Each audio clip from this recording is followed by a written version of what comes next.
जनाब स्पीकर, जब भी डिक्टेटरशिप्स आई हैं तो हमने देखा है कि पार्लिमानी निजाम पे पहले हमला होता है और एक क्वाज़ाई प्रेसिडेंशियल फॉर्म अडॉप्ट करते हैं डिक्टेटर्स। मुझे हैरत नहीं हुई जब इस हाइब्रिड निजाम में एक पार्लिमानी निजाम नहीं था, एक क्वाज़ाई प्रेसिडेंशियल निजाम था। और इसका सबूत यह है कि जितनी कानून साजी हुई है 80% ऑफ द लॉज जो हैं वो ऑर्डिनेंसेस के जरिए आए और यहाँ पर इस हाउस को इस्तेमाल किया गया बहैसियत रबर स्टैम्प के, जनाब स्पीकर। और उसकी इंतहा हमने उस हाइब्रिड निजाम, उस डिक्टेटरशिप की इंतहा हमने ये देखी कि अप्रैल 3 को, जनाब स्पीकर, बहैसियत मैं उस पर बात नहीं करूंगी, एक तवील जदोजहद है शहीद बीबी के साथ, शहीद जुल्फकार अली भुट्टो के साथ, अब चेयरमैन के साथ। हमने उन सारे अदवार जो डिक्टेटरशिप का टाइम होता है तो उस वक्त क्या हालात होते हैं मुल्क के, वो हमने देखे, विटनेस किए। और हमें ये एहसास है कि जब आइन शिकनी होती है, इससे बड़ा जुर्म अवाम के ऊपर और मुल्क के ऊपर इससे ज्यादा नहीं हो सकता। जनाब स्पीकर, अप्रैल 3 को बहैसियत कारकुन हमने देखा कि सदूर ने डिसमिस कर दी असेंबलीज। गुलाम इसाक खान का आपके पास एग्जाम्पल है। जनरल्स आके अजीब और गरीब कानून उन्होंने मुसल्लत किया, स्टेट्स ऑफ एक्सेप्शन और इमरजेंसीज बनाए और आइन को पामाल किया। लेकिन ये कभी नहीं देखा, ना ये कभी तवक्को थी, ना ये कभी हमारे होश में भी ये चीज थी कि एक डेप्यूटी स्पीकर आके एक रूलिंग के जरिए आइन शिकनी करेगा। ये पहली मर्तबा। और इसी हाउस जो आइन का तहफ्फुज करती है, जो आइन बनाती है, जो आइन बहाल करती है, वहां पे बैठकर हम 342 मेंबर्स के आगे एक शख्स ने आके एक रूलिंग के जरिए उन्होंने आइन को पामाल किया, आइन शिकनी की। दिस इज समथिंग दैट, और मैंने उस वक्त मैं उधर बैठी हुई थी और मैंने देखा था कि पूरा हाउस वाज शॉक्ड। जनाब स्पीकर, आप you know it better than me, और आपकी तकरीर मैं समझती हूं कि बेहतरीन तकरीर थी और उन्होंने अक्कासी की जो इस वक्त मूड है और जो इस वक्त स्पीकर की तवक्कुआत है।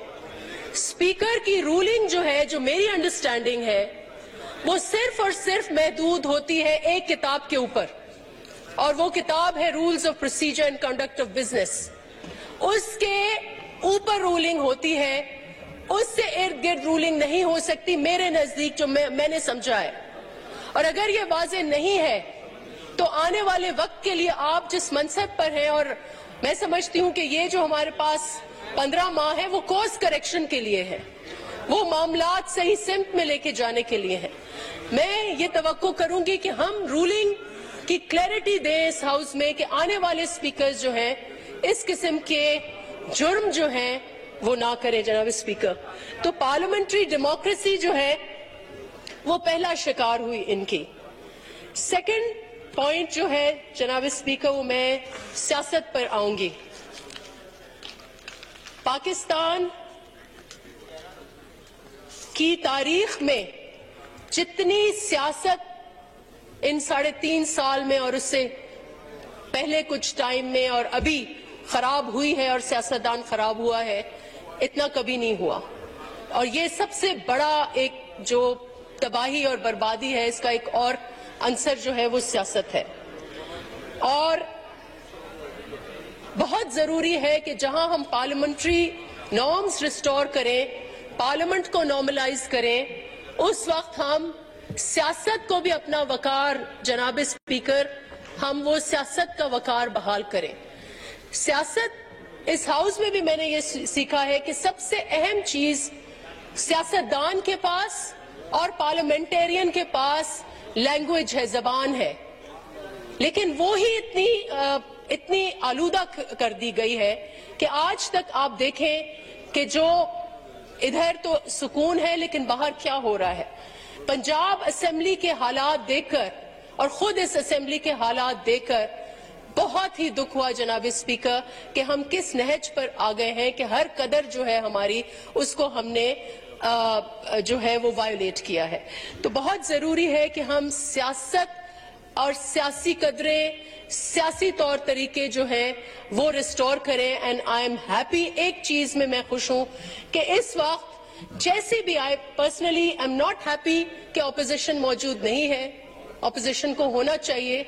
और मैं ये कहूंगी कि जहां पार्लियामेंट्री सिस्टम को रिस्टोर करना है वहां आप और हम मिलकर ये कोशिश करें और ये मसले के हल की तरफ होगा कि हम ऑपोजिशन, वो इस वक्त इस्तीफे उन्होंने दिए हैं लेकिन बहुत अहम होगा कि वो हाउस में अंदर आए।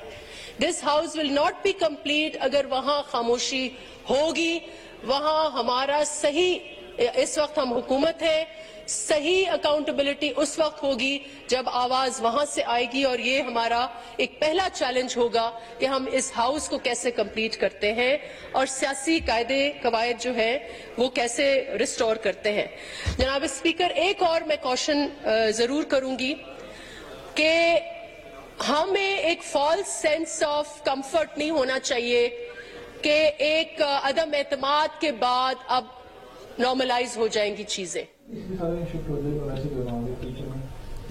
कौमी असेंबली का इजलास स्पीकर राजा परवेज। एक सियासी तनाव की कैफियत है और इस सियासी तनाव को हमें अंडर एस्टिमेट नहीं करना चाहिए। एक शख्स इस वक्त मुझे नहीं पता कि वो हकीकी इनकलाब है अपने जहन में या उनके कुछ जो सपोर्ट बेस है, लेकिन एक इनकलाब की उनके नजर उन्होंने एक मूड क्रिएट किया है, जैसे वो बगावत, इनकलाब, जो भी आप उसको समझे, लेकिन एक सियासी तनाव इस मुल्क में मौजूद है।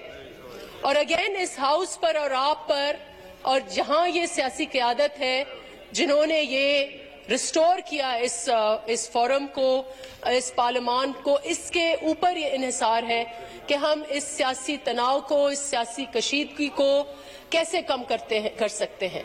और डायलॉग जो है, जहां इस जो हुकूमत इस वक्त बैठी थी उन्होंने, उनका मैं समझती हूं कि मेन फॉलिंग ये थी, फेलियर ये था कि उन्होंने डायलॉग जो है, मुझे बहुत हैरत होती थी जब डायलॉग भी हमारे अस्करियत कुव्वतें जो हैं वो डायलॉग बैठकर कराती थी। That was the height of irony कि डायलॉग बैठकर एस्टैब्लिशमेंट कराए। तो बहुत जरूरी है कि इस वक्त सियासी तनाव जहां भी, जितनी भी उसकी बेस है, वो जंग का मैदान जहां भी बनाए हुए हैं, वो स्टॉर्म इन अ टी कप है या हकीकी एक स्टॉर्म है, बहुत जरूरी है कि हम उस सियासी तनाव को कम करें। तो ये मेरा सेकंड पॉइंट था। जो थर्ड, बर्बादी का जो आंसर छोड़ के गए हैं, और वो एक बहुत ही सीरियस चीज है। और मैं देख रही हूं इर्द गिर्द कि एक तरफ जहां लोगों को एक कंफर्ट है, एक बहुत बेचैनी इस मुल्क में इसलिए है जनाब स्पीकर कि मईशत इस मुल्क की बहुत बहुत बुरे हाल में है जनाब स्पीकर। और बहुत जरूरी है कि इस मईशत को बहाल करने के लिए हम एक मुश्किल फैसले करें। कोई ना कोई प्लान। इस वक्त ये क्यों ऐसा तासुर जा रहा है कि we are not ready. We should be ready, we should have been ready, and if we are not ready we must immediately be ready. और इसके लिए मैं हम हुकूमत हैं, पहले तो मैं ये जरूर कहूंगी कि please let us give this a name, क्योंकि हम बार बार कहते हैं combined opposition. It is very important कि ये कौमी असेंबली का इजलास जारी है।